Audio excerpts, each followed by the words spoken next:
Hey guys, welcome back. This is your lesson for Tuesday, April 7th. A couple of administrative things before we start. If you did not watch the video from yesterday talking about office hours and some scheduling changes, make sure you do. Um, if you have any questions about that, please send me an email. Other than that, your SCOTUS on TV assignment that was posted yesterday is due on Tuesday at 11:59 p.m. So make sure you get that turned in and taken care of if you haven't already. All right. Beyond that, let's dive right back in and continue talking about the judicial branch. So, um, judicial nominations, nominations for federal judges are often considered a president's most lasting impact, and it's a pretty straightforward reason as to why. President Trump is going to leave office at some point, whether that be in 2020 or in 2024. The two judges that he's nominated and had confirmed to the Supreme Court at this point, Neil Gorsuch, the gentleman pictured, and Brett Kavanaugh, their time on the bench, their time as members of the Supreme Court will go well beyond when Donald Trump leaves office. Right? They could serve for another 20, 25 years pretty easily. It is a very significant piece of a president's time in office. The people that they appoint and the people that they're able to get confirmed as federal judges. Same is true, obviously, of President Obama. He spent 8 years in office, but the two people that he had confirmed to the Supreme Court, Elena Kagan, pictured on the left, and Sonia Sotomayor, pictured there on the right, are going to serve for probably another 15, 20, 25 years each. Right, so they are absolutely a lasting part or a significant lasting impact of a president's time in office. The Supreme Court follows election returns, and really what we're getting at with that idea is a fairly straightforward concept that over the course of an extent of history, if you look back and you start in the 1970s, you start in the 1960s, and you move your way forward to the present. We've had Republicans, we've had Democrats back and forth in office over and over throughout that time period, and really what you end up with over an extended period is a court that tends to be fairly mixed, right? As you can see by the current members of the Supreme Court, we have 5 conservatively appointed justices and 4 liberally appointed justices, which, if you look back, makes an awful lot of sense that it's pretty close. We currently have a Republican president. Before that, going backwards, you have a Democrat, a Republican, a Democrat, a Republican, all the way back to George H.W. Bush, which takes you back into the late 1980s, right? So seeing as the White House has bounced back and forth between Republicans and Democrats over the course of the last 30 plus years, it makes an awful lot of sense that the Supreme Court also is fairly balanced in as much as a 9-person body can be, in that we have 5 and 4. Federal judges, whether Supreme Court justices, appellate justices, or district judges, are protected to some degree from political pressure, and they're protected in two key ways. The first of which being that they do in fact serve a lifetime term. Excuse me. They only time that a federal judge leaves office is in one of 3 cases. Either A, they resign, B, they die, or C, they are removed from office. And that last part, that being removed from office, leads us to the second way that federal judges are protected from political pressure. The only way that a federal judge can be removed from office is by conviction of impeachment. You have to impeach and convict a federal judge in order to remove them from office. So if President Trump were to win re-election in 2020 and then a Democrat wins in 2024, that Democrat can't come in and say, all right, obviously I can't do anything about the Supreme Court, but the district courts, the circuit courts, I'm going to get rid of all of President Trump's people. They can't do that. The same way that when President Trump took office, he couldn't start going down the ranks and getting rid of anybody that President Obama had appointed and had confirmed to a federal judicial position. You can only be removed as a federal judge by conviction of impeachment. It has never happened to a Supreme Court justice, and in American history, it's only happened 7 times to other federal judges. And when you consider the fact that we have had hundreds and hundreds and hundreds of federal judges throughout American history, the fact that we've only seen 7 of them impeached is a really, really low number, and it's very, very indicative. It's very telling about the insulation that federal judges have from political pressure, that they should not and typically are not as impacted by partisan politics as the other 2 branches of government are.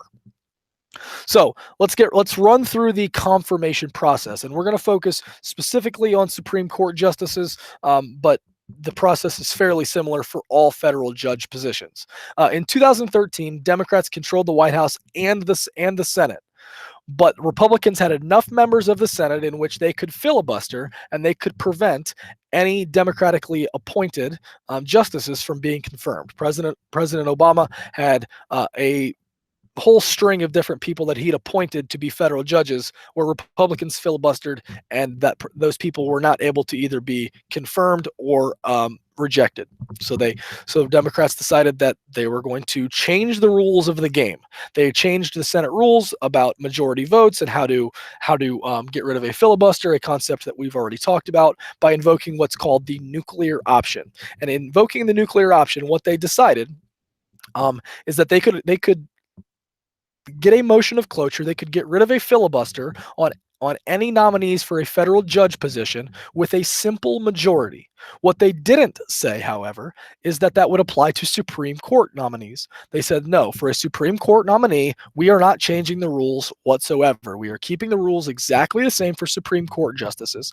We're changing the rules for circuit courts, and we're changing the rules for district courts. For the two lower level federal courts, we're going to change the rules to a simple majority, not a 60 vote majority, to get a cloture motion to end a filibuster.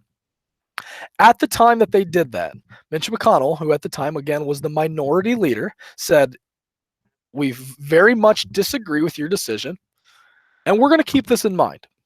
It's a slippery slope that you're starting us down, and we're going to keep this in mind because at some point down the road, we might remember the way that you handled changing the rules that had existed for such a long period of time. And then 2014 happens. 2014 is a midterm election, and the Republicans win control of the Senate. They now hold 52 seats in the Senate, and they are the majority party, which means as the majority party, they take control of the Senate Judiciary Committee. The chair of the Senate Judiciary Committee moving forward is going to be Senator Chuck Grassley from Iowa. It also means that of the 20-senator committee, there are going to be 2 more Republicans than there are Democrats. There are going to be 11 Republicans. There are going to be 9 Democrats. And all of a sudden, the game has changed because now Democrats can't even get their appointed or their nominated justices out of committee. And we'll get to what that looks like here in a second. But the world gets turned on its head in February of 2016. In February 2016, Supreme Court Justice Antonin Scalia suddenly passes away. And Antonin Scalia had served as a member of the Supreme Court since 1986, right? So he had been on the Supreme Court for a justice on the Supreme Court for almost 30 years at the time that he passed. And it was surprising, it was shocking, and it was really going to be pretty impactful because 2016 is also an election year. But the election doesn't take place until November. And whoever wins the election isn't going to be sworn in until the following year, until early 2017. So, following Justice Scalia's passing in February 2016, President Obama nominates somebody to replace him on the Supreme Court bench. He nominates Merrick Garland. Merrick Garland had previously served as a federal judge, and he was the nominee that President Obama pushed to the Senate. Well, the first place that any nominated justice goes is to the Senate Judiciary Committee, which we just said Republicans had taken control of in 2014. And Republicans decide, specifically Chuck Grassley and Mitch McConnell, they decide, listen, you changed the rules, and we told you that this could come back to hurt you. This is just the first time that we're going to use that. We're going to use that against you. That we're going to change the rules a little bit. We're going to change the way that business is done in the Senate. We're going to change and kind of ignore the traditions the same way that you did. We're going to ignore those traditions when it comes to Merrick Garland. And Chuck Grassley, the chair of the Senate Judiciary Committee, says simply, I'm not in any circumstances going to give Merrick Garland the opportunity to be debated as a potential Supreme Court justice on the House floor or on the floor of the Senate. He's never going to get out of committee. We're never going to even hold a vote. We're never going to allow this to potentially take place. Obviously, people were very upset by that, and the question becomes, okay, Justice Scalia passed away 9 months before Election Day. 9 months. Does the United States Senate have a responsibility to do what the Constitution says that they're supposed to do in deciding whether to confirm or reject any Supreme Court nominees? Or is turnabout fair play? Democrats changed the rules in 2013. Republicans are just punching back here in 2016. Ultimately, whether you agree with it, disagree with it, whatever, what happens is the whole thing changes on election night because President Trump wins. President Trump, obviously, winning was not something that was a good day for Merrick Garland. His opportunity, or even the outside chance of him ever being confirmed as a Supreme Court justice, kind of goes away when President Trump wins the White House on election night. Following President Trump's election as the president of the United States, Senate Republicans decide that they too are going to change the rules, that they are going to punch back yet again at Democrats for the way they changed the rules in 2013, and they're going to change the rules on Supreme Court justices. Remember, when we talked about Democrats changing the rules in 2013, we said that rule change, that nuclear option, did not apply to Supreme Court nominees. It only applied to lower level federal judges. Well, in 2017, Senate Republicans say, listen, if you didn't like the way this was going to be done, you shouldn't have done it in the first place. You did it to us, so we're doing it to you. And they use the nuclear option. They invoke the exact same rule change and say that, yes, it is now going to apply to Supreme Court justices as well.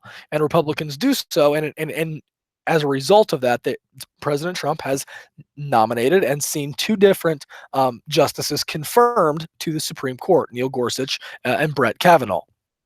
So what does that confirmation process look like? Well, the first part is going to be really a ton of background. It's going to be them filling out questionnaires, them talking about everything basically that they've ever done as a lawyer or as a judge up to that point. Everything that they've ever written, everything that they've ever printed, everything that they've ever said is going to be under a microscope. You'll want to turn over every possible opinion, every possible rock that you can turn over you want to make sure that you know exactly what you're getting when you're confirming a Supreme Court justice. The questionnaire that they fill out is going to be hundreds of pages long. There are going to be meetings behind closed doors where they meet with individual senators. Individual senators are going to ask them very specific questions that matter only to them. And those sessions are going to be really pretty critical in determining whether or not a nominated justice gets a vote in the committee and whether or not they ultimately get confirmed by the Senate. During that first investigation process, interest groups are absolutely going to play a role. Much the same way that they play a role in just about everything senators do, they're going to play a role in the potential confirmation hearings for Supreme Court justices as well. After the investigative part is finished, we move to the actual hearings themselves, and those hearings take place in front of the Senate Judiciary Committee, which again is made up of 20 members, 11 members from the majority party and 9 members from the minority party. That questioning from the Senate Judiciary Committee is going to be very pointed. It's going to get a little heated, and we've really seen, especially in the course of the last 20 or so years, we've seen the members of the committee rely a lot more on asking about really hot topics, whether that be gun rights, abortion rights, immigration, whatever. They've really started to really hone in on those hot button issues. The hearings last 3 or 4 days. There are outside witnesses that'll speak, sometimes in favor, sometimes against the nomination. But ultimately, after a 3 to 4 day hearing in front of the Senate Judiciary Committee, and lots of litmus tests, which I'll get to here in just a second, there's going to be a vote. We're going to see a vote in the Judiciary Committee, and ultimately, if you can get 11 of the 20 to vote in favor of the nomination, that nominee is going to go in front of the entire United States Senate. Now, let's go back to litmus tests just for a second. What are these litmus tests? Well, if you're a Republican member of the Senate Judiciary Committee, you're going to want to be darn sure that the person that you're supporting is really, truly conservative in the same way that you are. If you're a Democratic member of the Senate Judiciary Committee, you're going to want to make sure that you've asked every possible question to determine, okay, what is this person's opinion on issues X, Y, and Z. How conservative are they? Are they a far right wing candidate? Are they more of a moderate? Are they right smack dab in the middle? Are they a centrist? People like John Roberts, the Chief Justice of the Supreme Court, tends to be labeled a centrist moderate in some cases. He's pretty down the middle, right? So those litmus tests are really going to be okay. What are the political leanings? How would we describe this particular nominee politically? Ultimately, though, after we get out of the committee hearings, it goes to the entire Senate, and it's a straight up or down vote, a yay nay vote, and you need a simple majority. You need 51 yes votes.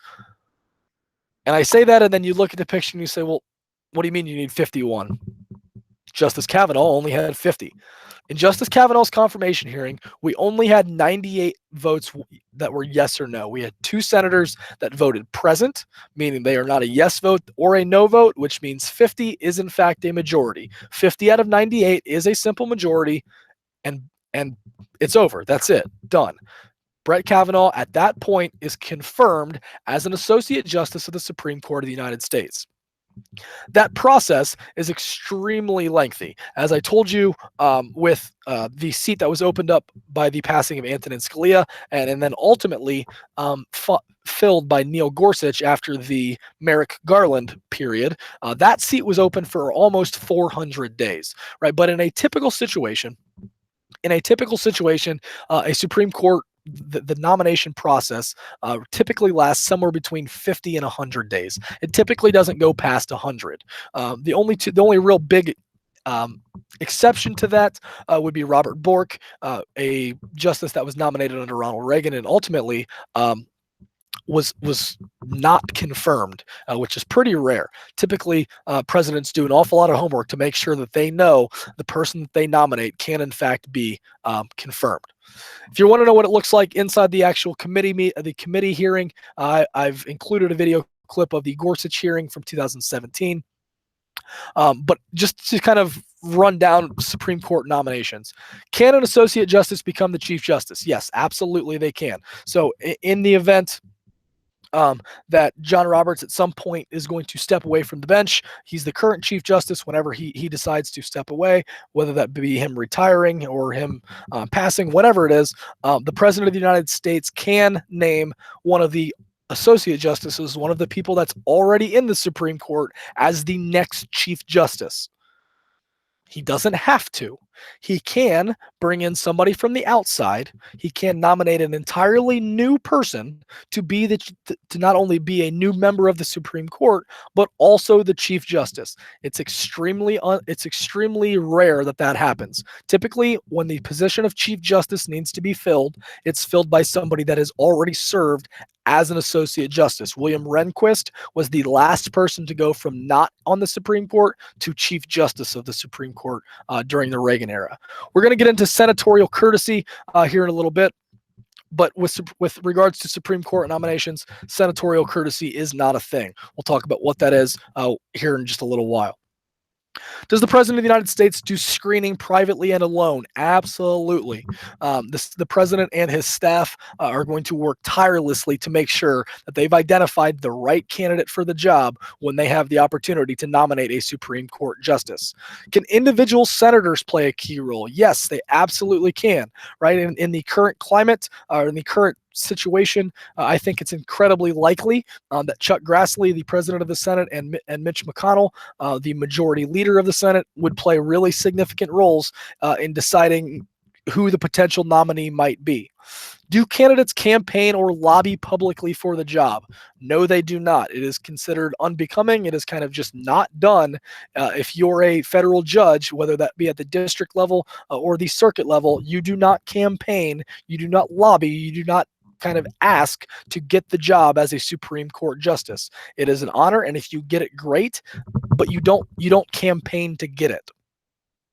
All right, I mentioned Robert Bork's name earlier. Robert Bork was nominated by Ronald Reagan to be a Supreme Court justice, and you'll hear the expression about a nominee getting borked. And really what we mean is that Robert Bork decided he was going to go on stage or go in front of the Senate Judiciary Committee and basically tell his life story. If he was asked a question about an opinion that he wrote 15 years before, he not only answered the question, he added as much additional information as he could possibly add. What we've kind of seen happen as a result of that is people that are nominated for these federal judge positions typically don't volunteer any more information than is absolutely necessary, because ultimately Robert Bork's willingness to kind of tell everybody, to tell the committee anything and everything that they could have possibly ever wanted, cost him the job of being a Supreme Court justice. So getting borked is the idea that you were nominated and ultimately you didn't have enough support to get confirmed because you just said too darn much. He was in fact rejected by a 58-42 vote. It wasn't particularly close. As I mentioned earlier, his nomination process is one of the lengthier ones. Obviously, the Scalia opening being the exception, the one ultimately filled by Neil Gorsuch.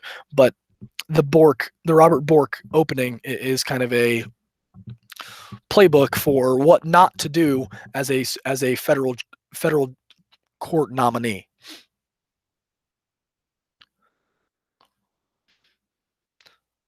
Ted Kennedy said famously that Robert Bork's America is a land in which women would be forced into back alley abortions, blacks are going to sit at segregated lunch counters, rogue police can break down citizens' doors, school children can't be taught about evolution, writers and artists are going to be censored at a whim by the government, and frankly, it all came down to Robert Bork just didn't know when to shut up.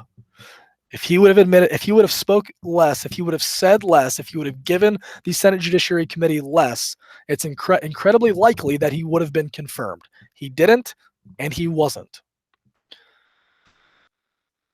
Nominees to the Supreme Court are obviously the ones that we focus on the most. It's the reason that I talked through the nomination process with regard to a Supreme Court justice. Judges on the courts of appeal, they get some attention, but not a ton. District courts, there's 94 of them.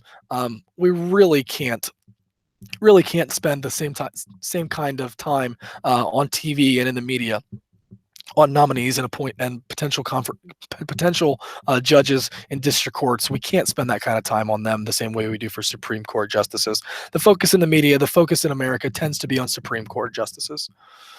All right, and the last piece, senatorial courtesy, and it's something that really only exists at the lower two levels, and really truly only at the district level. The lowest level is where it's most prominent. But senatorial courtesy is kind of an unwritten tradition.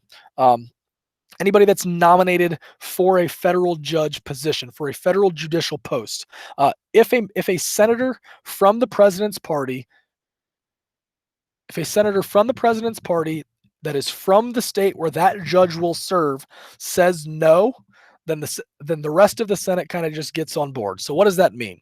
Well, if President Trump were to appoint a justice to a district court in Ohio, and Rob Portman, a Republican senator, said, "I'm not going to support that nominee. I'm not going to vote yes. I don't like that person because of reasons X, Y, and Z." Typically, the rest of the Senate will kind of follow what Rob Portman wanted to do. Because it's a district judge or a federal judge that is going to work in his state, they give him kind of the senatorial courtesy of allowing him to kind of have that power. Ultimately, this kind of blows out or expands in a pretty substantial way the power of the Senate in the judicial appointment and confirmation process. All right, moving into section 15.4. Okay, what do these people do? These Supreme Court justices specifically, what do they do before they serve as members of the Supreme Court? Well, as you can see, 8 of the 9 served as federal judges at the appellate level, so just one level below the Supreme Court.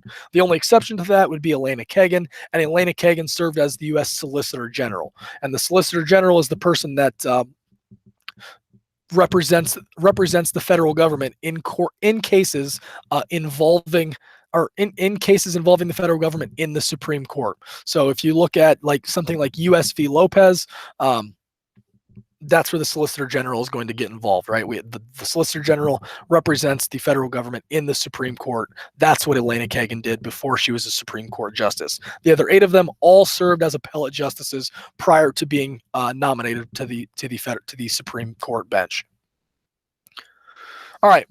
Sorry, I went one too far there. Again, we can talk about who these people were nominated by. I mentioned this earlier. We have 5 conservatively nominated justices, 4 liberally nominated justices, and if you put them on a scale, right, on a political ideology scale, right, what you realize is they, like most of America, are pretty close to the middle. When we talked about it, we said that 90% or 80%, I think I told you, 80% of America kind of exists between here and here. They're pretty much in the middle. And similarly, what you see is that we have Supreme Court justices that are, at least on some issues, moderate. Yes, I understand that Stephen Breyer is going to be a little bit more liberal on some issues than others, that Neil Gorsuch might be a little more conservative on some issues than others.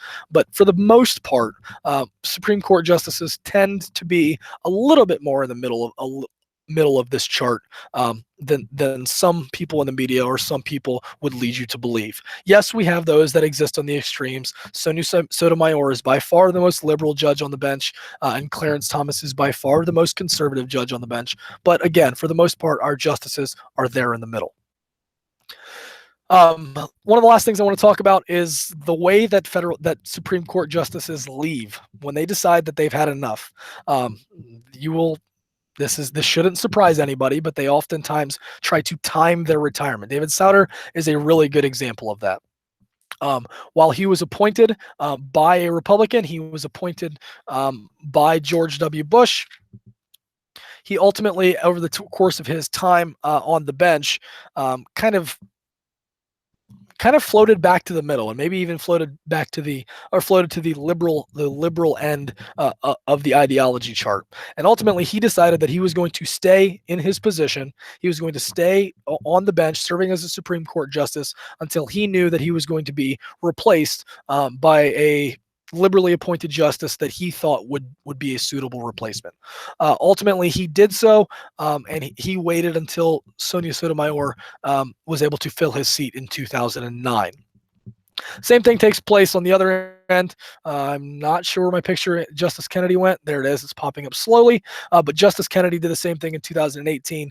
He waited until he made sure that the person that replaced him would be kind of somebody in the same vein. And when he decided to resign, he decided to step away and retire. His seat was eventually filled by Justice Brett Kavanaugh.